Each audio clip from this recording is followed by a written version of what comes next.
We're not convinced that what adult learners really want is a credential. We'd argue that they want what that credential provides them in terms of career options or advancement, or most fundamentally, what it means when they share that credential with others.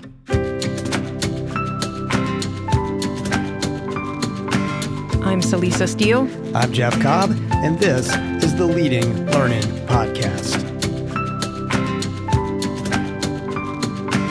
We're calling this episode, Digital Credentials Aren't Valuable Unless. And you might be surprised to hear us questioning the value of digital credentials. Indeed, if you've been tuning in for a while, you should be surprised. Back in episode 295 of the Leading Learning Podcast, that was actually called The Value of Credentials, and that included digital credentials. In today's episode, number 395, so 100 episodes later, That's right. We're taking the stance that digital credentials aren't valuable, at least on their own. Right. And of course, we're being a bit clever, being sophist, but we're doing so to make an important point. Digital credentials in and of themselves are not valuable. They become valuable when they're part of an ecosystem. So, you can think back, for example, to the early days of the telephone. Well, you probably can't think back to that, but you can at least, what you've read about it, that having one of those wasn't that great. The real communications breakthrough came when people you wanted to call and who you wanted to call you actually had phones too. And, same thing with email. I remember in the early days of email, at least my early days of email, I could easily go days without checking my inbox, even as I was in college and, I was actively engaged in coursework. It was during the semester. Now, that's pretty unimaginable. Even K through 12 kids are checking their email daily and doing important schoolwork facilitated through those email communications.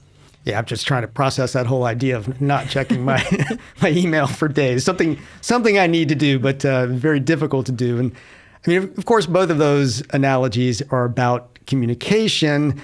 And I think that's apt because digital badges, different types of digital credentials, really are about communication as well. They're about a way to communicate someone's skills and experience.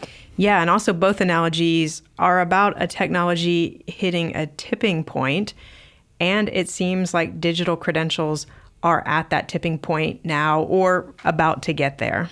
That's right, and we know that from a number of sources, and one of those is our data from the survey we did in late 2023 about areas of focus for learning businesses in 2024.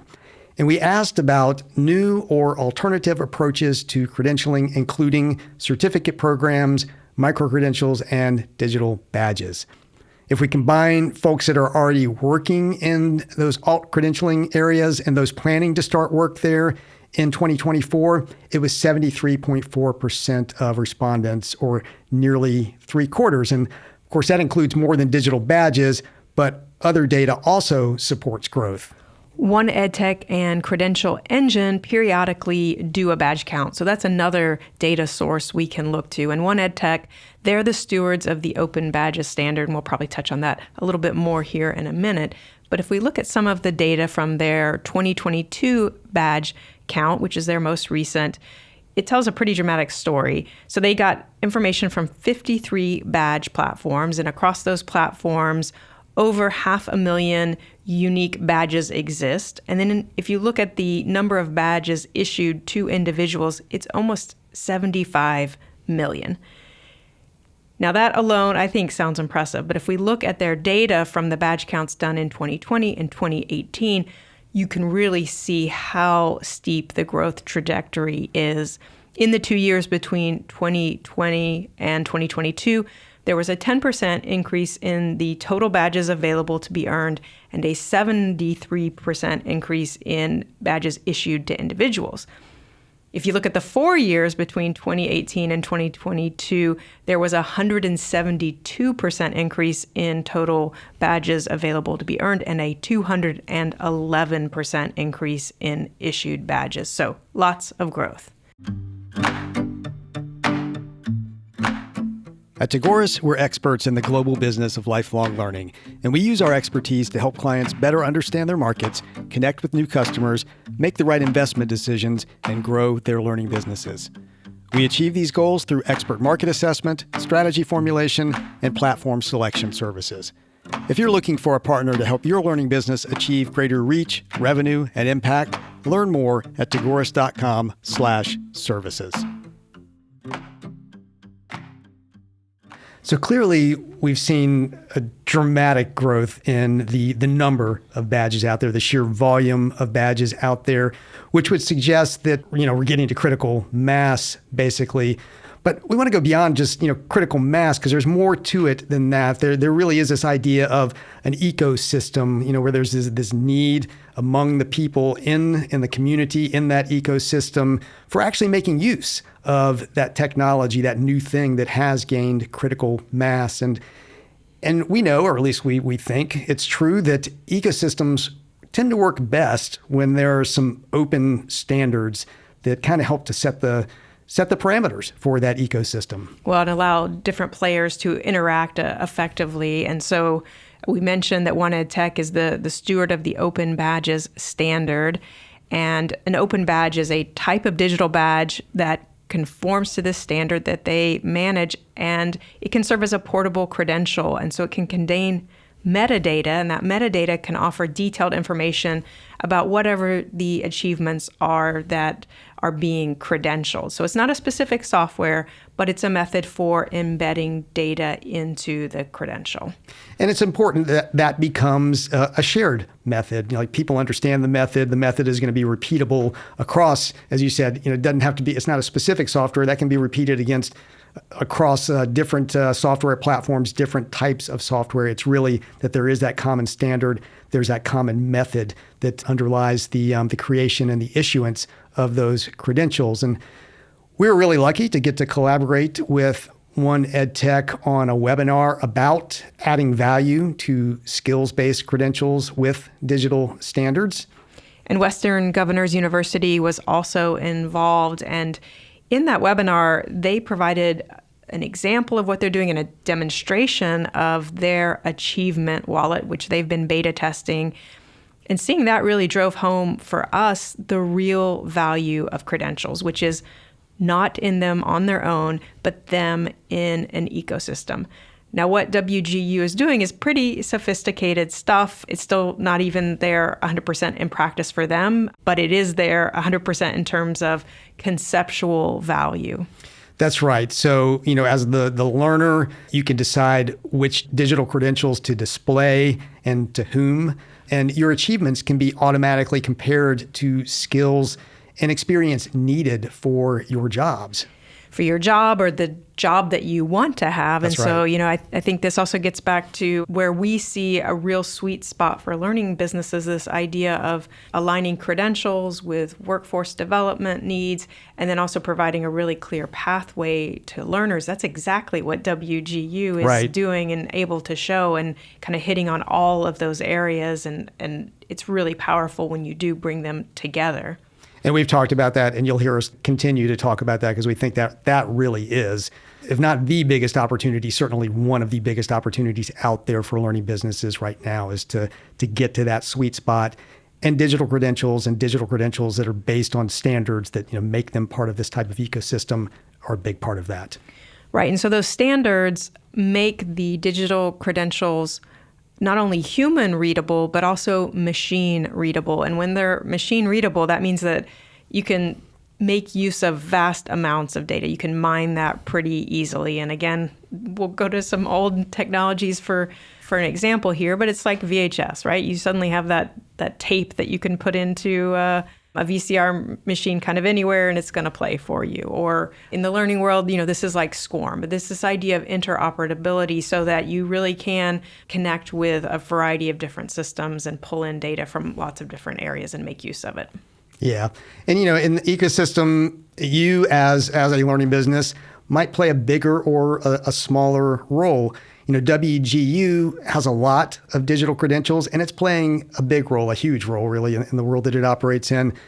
Your learning business could feed into some other organization's achievement wallet like WGU, or you could decide to be the wallet for the people in your field, your profession, your industry. And I think there's room to play at either end of that spectrum. Right. The point is that you want to have the vision, though. Whether or not you're sort of the owner of something like the WGU Achievement Wallet, that can be debated whether that's the role for you to play in your space or not. But to have that vision of somehow your digital credentials are going to be part of that larger ecosystem where it's really helping people even beyond what your learning business can provide, but it's allowing learners to take what your learning business does provide and connect it to other things that they're learning other places and help them see the pathways that they need to build their skills or to switch into different roles. And, and I think that logically, that probably is the role that most learning businesses are going to play. I mean, if you're, for example, maybe a trade or professional association that really is, the dominant organization in a huge field or industry that you serve, then it might make sense for you to be that sort of wallet.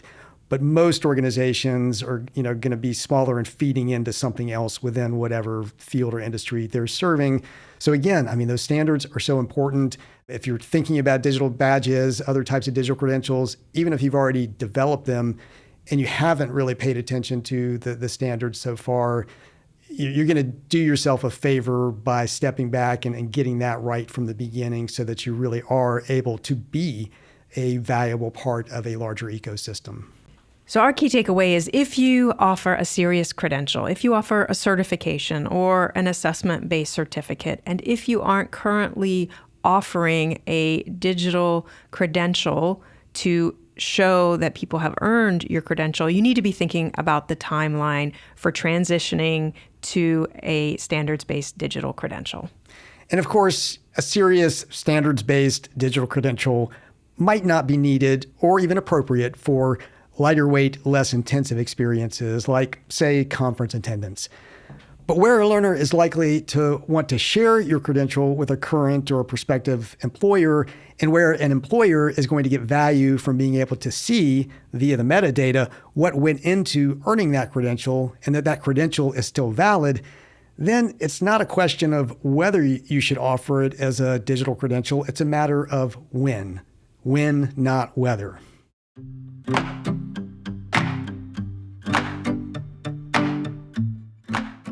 Learners are rarely looking for the chance to spend 4 hours in a classroom, or 3 days at a conference, or 3 weeks completing an online course. Much more often, they're looking for what they might be able to do differently or better after learning something in that course or at that conference.